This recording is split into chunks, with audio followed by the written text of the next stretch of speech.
Il y a quelques années, une thèse universitaire française a fait un mini-scandale.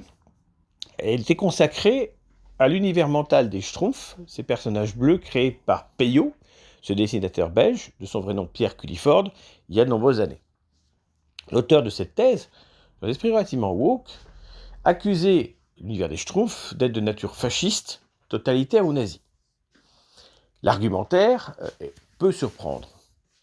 Mais c'est intéressant de s'arrêter 5 minutes sur, effectivement, l'univers des Schtroumpfs, qui reste dans le domaine de l'enfance, mais qui est intéressant à évoquer d'un point de vue analytique. Donc les Schtroumpfs, qu'on appelle les Schlumpfen en allemand, qu'on appelle les Smurfs en anglais, ont été introduits comme personnages parfaitement secondaires d'une bande dessinée des aventures de Johann et Pierre Louis. Cette bande dessinée s'appelle La flûte à Schtroumpf. Et d'ailleurs, cette bande dessinée sera adaptée en long dessin animé dans les années 80. Concrètement, les Schtroumpfs ont fabriqué une flûte qui permet de prendre le contrôle des gens, de les faire danser jusqu'à la mort. Voilà le sérieux de départ. Or, le paradoxe, et Peyo en sera le premier surprise, c'est que ces Schtroumpfs vont connaître un succès infiniment supérieur à ce qu'a pu connaître Johann et Pierre Louis. Et vont se substituer totalement à cela. La première bande dessinée des Schtroumpfs s'appelle Les Schtroumpfs noirs.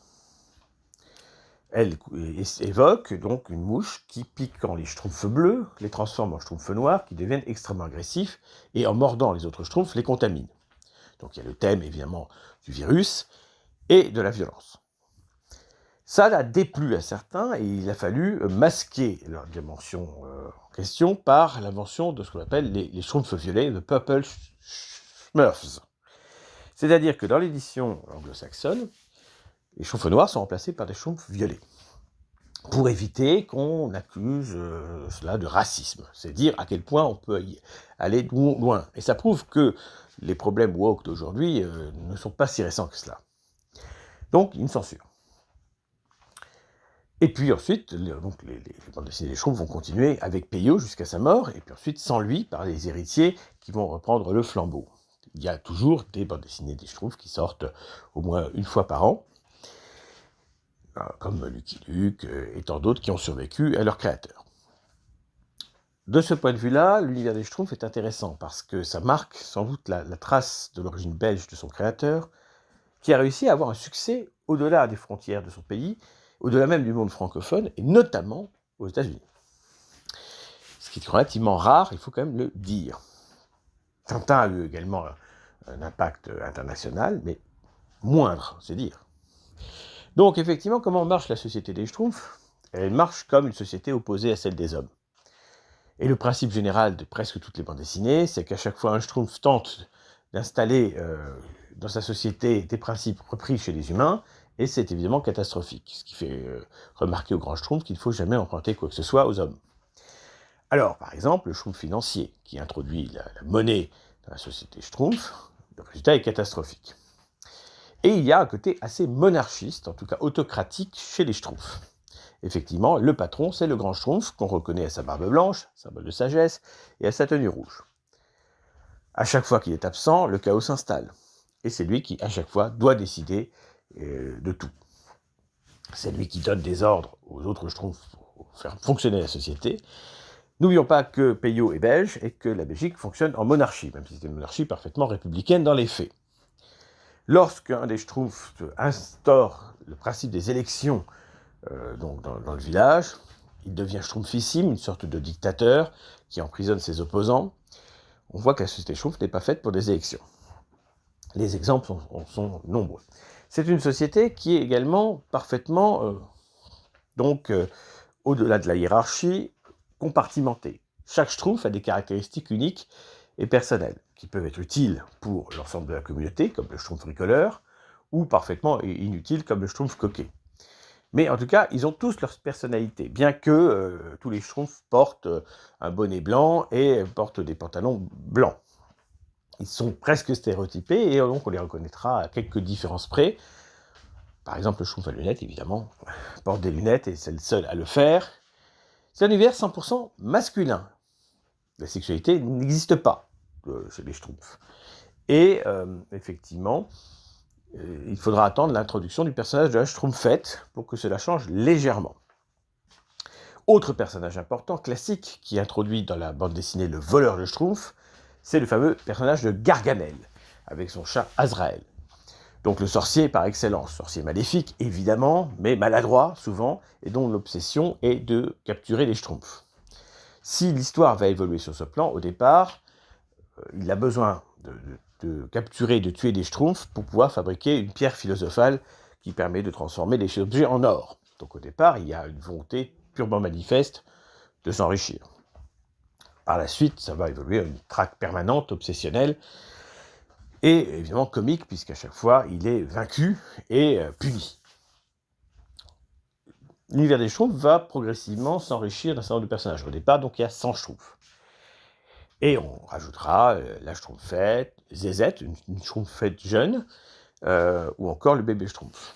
Certains Schtroumpfs vont pouvoir rajeunir, ce qu'on appelle les petits Schtroumpfs, qui, grâce à une machine, rajeunissent.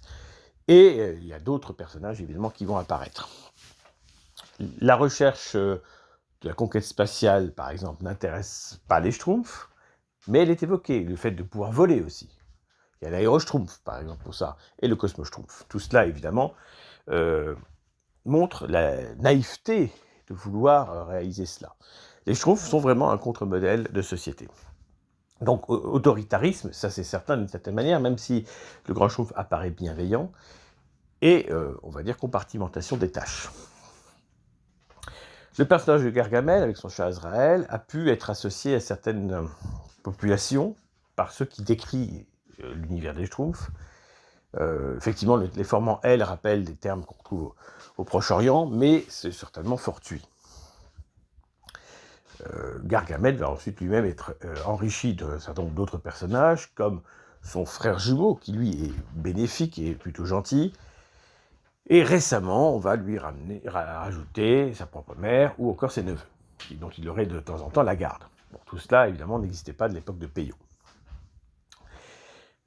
Peyo, évidemment, donc, a connu un succès immense grâce aux Schtroumpfs, succès qu'il a étonné d'ailleurs lui-même, et puis ça a réussi à s'étendre aux États-Unis, notamment grâce à l'adaptation en dessin animé. Contrairement à ce qu'on peut croire, les Schtroumpfs, qui sont nés dans l'univers francophone, n'ont pas été adaptés en dessin animé par les Français. Pas du tout. C'est Hanna-Barbera et les Américains qui créent la série Les Schtroumpfs, The Smurfs.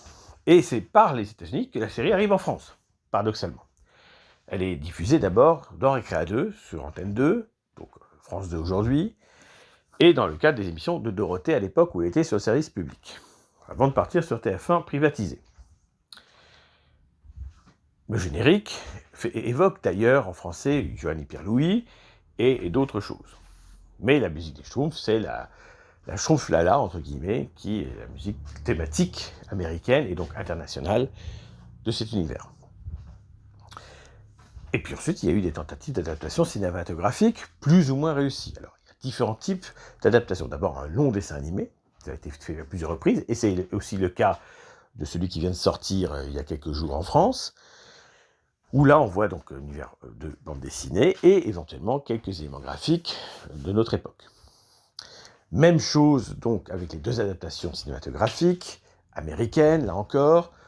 Donc les Schtroumpfs sont introduits comme personnages 3D dans un monde d'humains réels, avec des acteurs au sens strict. Le résultat est très mitigé. Effectivement, alors que les Schtroumpfs viennent d'une société médiévale, ils sont projetés dans la société moderne et contemporaine, ce qui n'a pas beaucoup de sens. Alors il est vrai que l'univers des Schtroumpfs est théoriquement un peu complexe. Dans l'univers de Johanny Pierre-Louis, pour accéder au monde des Schtroumpfs, ils sont aidés d'un magicien et ils doivent s'endormir, et les voilà qui se réveillent dans le monde des Schtroumpfs. Dans un tel contexte, il n'y a pas de Gargamel, il n'y a pas d'humains, de quelque nature que ce soit, à l'exception donc de ceux qui viennent les visiter. Par la suite, on se rend bien compte que les Schtroumpfs existent dans un monde médiéval explicite, puisqu'il y a un certain nombre de bandes dessinées, on les voit visiter les humains, et constater qu'on est dans une société médiévale qui est celle justement de Johanny Pierre-Louis. Donc, ils ne sont pas d'un monde différent, ils font partie de la Terre, mais ils sont une zone géographique, si on peut dire, distincte. L'acharnement de Gargamel à les trouver, évidemment, est intéressant à souligner, puisque Gargamel est attiré par la question de l'or au départ. Par la suite, ça va totalement évoluer. Mais il s'agit de capturer des schtroumpfs, et parce qu'il en a besoin comme ingrédient pour fabriquer une pierre philosophale. Cette thématique va progressivement disparaître, et l'acharnement de Gargamel à voir capturer les schtroumpfs ne sera plus expliqué. Mais au départ, c'est ça, une sorte de volonté de gain. Gargamel est en effet un sorcier non reconnu par ses pairs et extrêmement pauvre. Cette dimension est désormais assez oubliée. Donc, ce qui est impressionnant, c'est que ces personnages de bande dessinée se sont répandus aux États-Unis et ont connu un succès immense, supérieur par exemple à Tintin, même s'il y a eu une adaptation cinématographique par Spielberg. C'est quelque chose d'impressionnant. L'univers des Schtroumpfs reste malgré tout un univers lié à l'enfance. Les bandes dessinées sont pour un public, je dirais, quand même essentiellement plus jeune, moins de 15 ans, a priori. Même s'il peut y avoir une dimension philosophique cachée derrière on va dire les premières bandes dessinées, les 12 ou 13 premières peut-être, évidemment cette dimension va échapper au plus grand nombre. Ça fait partie effectivement de cet univers de l'enfance. Et il est assez baroque de vouloir expliquer qu'en fait c'est un modèle totalitaire qui a une dimension politique. C'est pas le cas.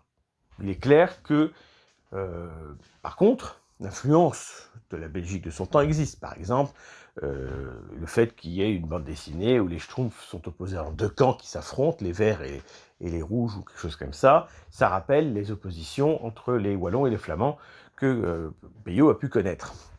Donc évidemment que cet univers BD n'est pas indépendant de l'univers réel des hommes.